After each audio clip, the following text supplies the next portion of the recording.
Selamat tengah hari. Nama saya Nurain Muji. Boleh saya bertanya dengan cikgu beberapa soalan? Okey, kita mulakan dengan soalan pertama. Perkenalkan diri anda. Selamat hari. Nama saya Imelda Lodi. Saya berumur 42 tahun dan berasal dari Keningau. Saya sudah berkhidmat sebagai seorang pendidik kemas selama 15 tahun dan bertugas rancangan Sungai Manila. Saya mula-mula berkhidmat di Taska Bintuka Beaufort, Parlimen Sepitang selama 2 tahun di sana. Kemudian saya berpindah di Taska Kemas Kampung 55 Kudat. Jadi saya berkhidmat di sana selama 12 tahun. Dan baru sajalah saya berpindah tahun lalu di sini di Taska Kemas Rancangan Sungai Manila, Sandakana, tempat bertugas sekarang. Sajalah daripada saya perkenalan diri. Okey, soalan kedua, terangkan semangat anda untuk kanak-kanak. Maksudnya apa yang diharapkan lah kan daripada kanak-kanak itu. Apa yang saya harapkan ataupun semangat lah untuk kanak-kanak tuh adalah semoga mereka ini menjadi insan yang berguna di masa hadapan. Saya harap dorang ini bukan saja berjaya di dalam kehidupan dorang dan kejayaan mereka apabila dewasa, tapi yang paling penting adalah dari segi mereka mempunyai sasya diri yang baiklah. Jadi itulah pentingnya mereka ini dihantar ke Taska agar dapat memupuk nilai-nilai murni dalam diri orang lah. Bukan itu saja, perkembangan ataupun kemahiran diri mereka juga perlu dapat ditingkatkan lah. Masa-masa orang dihantar ke Taska lah. Itu sajalah. Okey. Soalan ketiga, mengapakah anda memilih untuk meneruskan kerjaya sebagai pendidik pusat penjagaan kanak-kanak? Bagi saya memilih untuk meneruskan kerjaya sebagai pendidik Taska karena saya ini memang suami budak juga, jadi saya rasa seronok bila berada bersama dengan kanak-kanak, kurang stres. Jadi mula-mula tuh sebab saya ni background saya bukan diploma pendidikan awal anak-anak, saya daripada diploma IT. Tapi saya cuba memohon juga dalam ini serta saya itu Jabatan Kemas ada menawarkan daripada diploma pelbagai. Jadi saya cubalah. Jadi bila saya masuk dalam ini kerja ya sebagai seorang pendidik Taska, mula-mula tuh ada juga perasaan mau resign lah. Sebab penat kan berhadapan dengan pelbagai gaya budak-budakan, first time memulakan kerja ya sebagai pendidik, bukan saja sebagai mengajar tapi mengasuh juga di Taska, bukan setakat mengajar saja, tapi lama-lama macam jatuh cinta pula dengan ini kerja, sebab hari-hari jumpa budak tidak stres, main, belajar sambil bermain, menyanyi sama-sama dorang, jadi kira lama-lama pekerjaan ini jadi macam saya jatuh cinta lah dengan ini kerja sebagai pendidik Taska. Saya suka lah seronok bersama dengan budak-budak. Jadi satu bonus lah rezeki untuk saya. Okey. Itu saja. Okey, soalan seterusnya, apa yang paling anda sukai tentang menjadi pendidik pusat penjagaan kanak-kanak? Perkara yang paling saya suka lah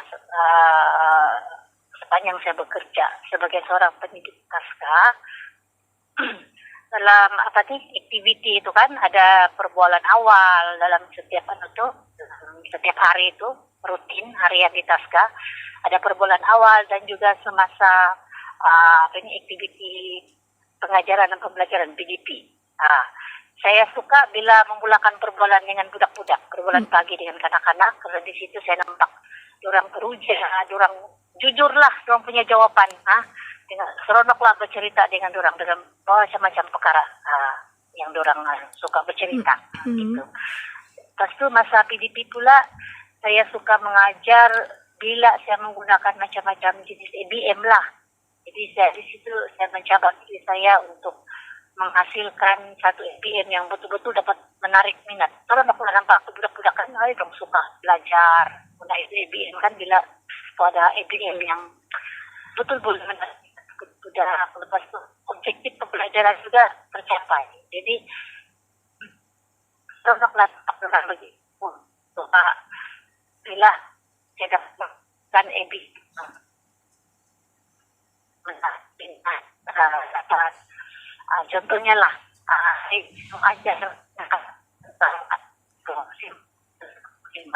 berusaha lah untuk menghasilkan satu ABM yang menarik yang boleh membantu budak-budak itu untuk mengenal nomor 5.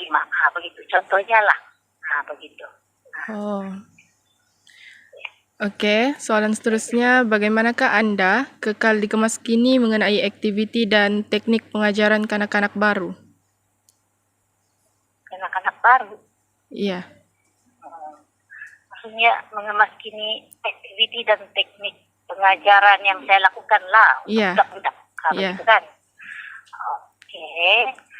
Sebagai seorang pendidik pasca ni kan, yang paling penting yang perlu kita lakukan selain daripada memberi asuhan kepada anak-anak, kita sentiasalah memastikan aktiviti dan juga teknik pengajaran yang kita pakai itu sentiasa up to date.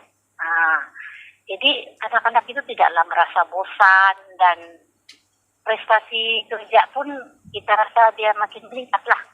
Jadi bagi saya cara yang pertama adalah saya selalu memastikan buku RPS itu sentiasa di-update. Jangan ada yang lompong. Begitu.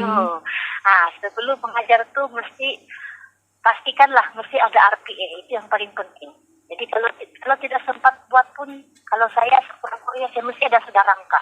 Saya tahu sudah apa saya mengajar hari itu, sudah apa saya membuat, ada sudah perancangan yang akan saya sediakan untuk dilakukan bersama kanak-kanak. Jadi di situlah ada keberkesanan, ada keberkesanan lah itu proses PDP itu bersama budak-budak tu kan. Lepas tu dari RP itu saya akan melihat kelemahan dan juga kekuatan saya dalam setiap aktiviti yang saya lakukan bersama budak-budak itu nanti. Kemudian itu saya juga selalu cari contoh-contoh ABM dari internet lah. Saya suka tengok yang dari Google begitu kan, dari yang luar negara, yang orang putih punya saya suka tengok orang ABM macam mana yang preschool punya begitu. Lepas tu teknik mengajar tu kena up to date lah. Jangan cara tradisional saja. Cara tradisional paham kan juga yang masih lagi yang mewarna saja begitu. Tidaklah begitu. Jadi kena ikut dengan peredaran zaman. Sekarang di zaman teknologi kan, jadi teknik pengajar tu kena perlulah interaktif lah supaya anak-anak pun tertarik seronok masa belajar. Jadi objektif kita pun objektif pembelajaran tercapai lah. Begitu sajalah. Okey. Soalan Menjawab seterusnya. soalan juga kayak itu. Menjawab soalan juga kayak itu ya. Oh, jawab. Okey, soalan seterusnya. Sebagai pendidik, betapa pentingnya keselamatan kanak-kanak dan apakah langkah-langkah yang akan anda ambil untuk memastikan ibu bapa bahawa anak-anak mereka ditinggalkan dan diperhatikan dengan berhati-hati? Okey. Langkah pertama yang dari saya lah ataupun pasca lakukanlah selama 15 tahun bekerja ni. Yang pertama harus mempunyai hubungan yang baik dengan ibu bapa lah. Sebelum dorang antar anak-anak mereka ke pasca, pihak pasca sudah awal tahun buat perjumpaan bersama ibu bapa sebelum buka pasca, sebelum budak-budak itu kena hantarkan. Jadi masa itu pendidik itu akan memperkenalkan diri lah kepada ibu bapa. Saya cikgu ini, saya cikgu Imelda, saya mengajar budak-budak umur 2 tahun. Begitu contohnya lah kan. Jadi setiap pendidik itu akan memperkenalkan diri dan juga tahap umur yang mereka ambil lah, yang pendidik jaga lah. Jadi ibu bapa itu sudah kenal lah siapa pendidik yang akan mengatur anak-anak dorang. Jadi tidaklah yang merasa takutlah meninggalkan anak-anak dorang, dan dorang kenal lah siapa, dorang tahu. Dan kenal dan tahu, dan orang tahu dengan siapa orang mau berurusan berkenaan dengan apa-apalah keadaan anak-anak mereka di Tasca nanti. Selain itu, kalau saya biasanya akan buat sentiasa update keadaan anak-anak mereka melalui gambar pada minggu pertama orientasi lah. Kan ada minggu orientasi, jadi masa itu saya akan update gambar beberapa dalam hari tersebut tuh. Setiap ibu bapak tuh ataupun dalam grup WhatsApp itu kami akan update begitu.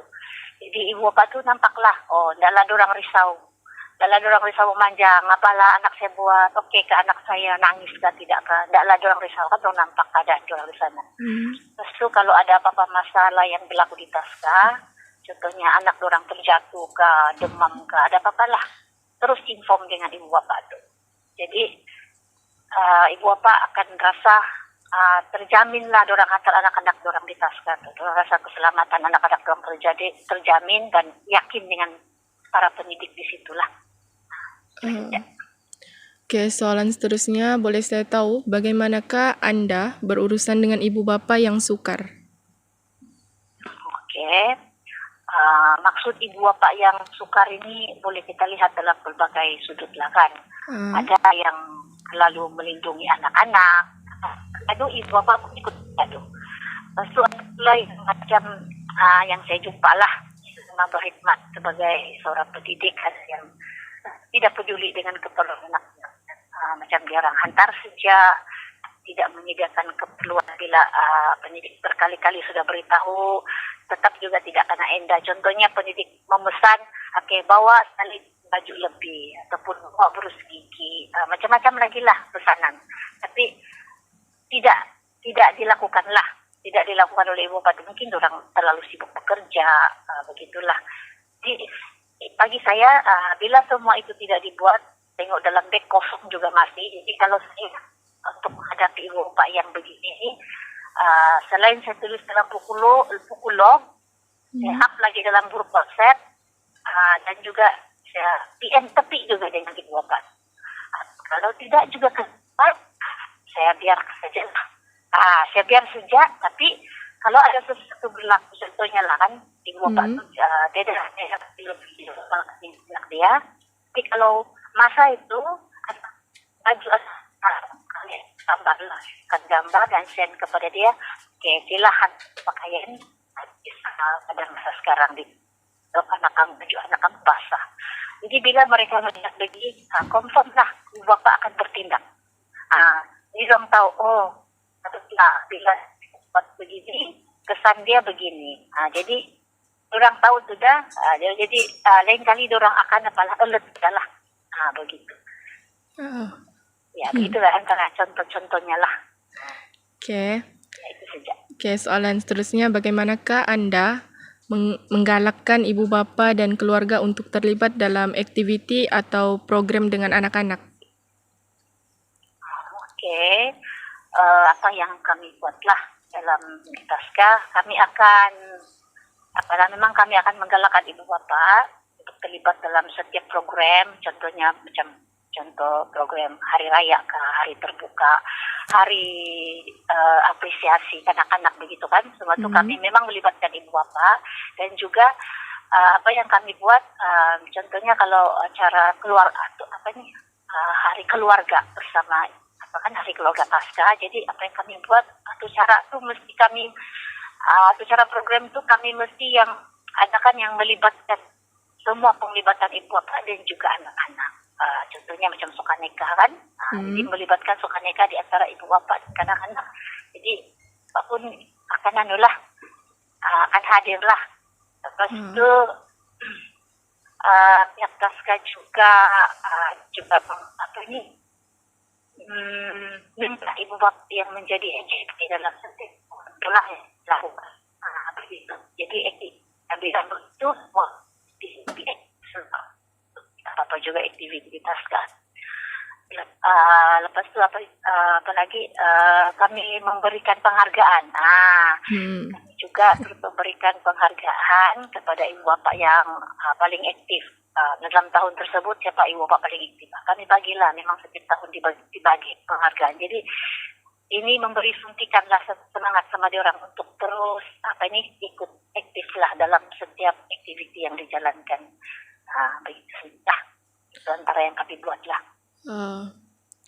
Oke, soalan seterusnya, apakah cara terbaik untuk Anda memantau prestasi diri Anda sebagai pendidik?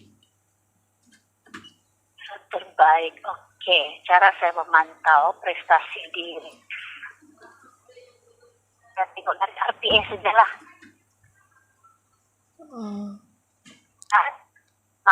Titik pembelajaran itu terjadi atau tidak, dan saya juga tengoklah ada aktiviti yang saya jalankan itu dengan minat, keperluan, dan juga perkembangan. Ada kan bagian refleksi dalam RPM, jadi kita boleh lihat di sana lah. Juga kalau ada jabatan kemas kan kasih kursus, ikut kursus yang disediakan. Dan juga ada juga lah ikut webinar ke bengkel-bengkel online ke yang berkaitan dengan pendidikan anak-anak. Begitulah.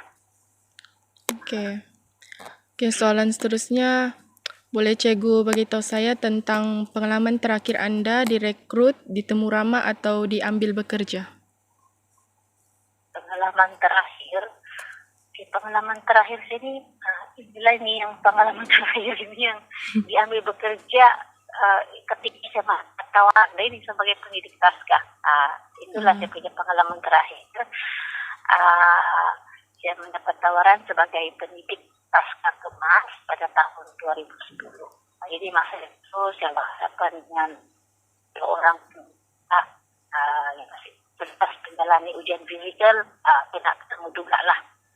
Saya lupa sudah berapa kilometer kami kena berlari, tapi yalah syukur juga lah, dapat juga lah physical larian itu.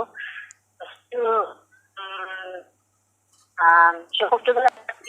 Itu sajalah pengalaman terakhir saya yang diambil bekerja lah. Selepas dan itu sudah memang inilah. Oke, soalan terakhir, beritahu saya bagaimana Anda mengatur, merancang dan mengutamakan kerja Anda.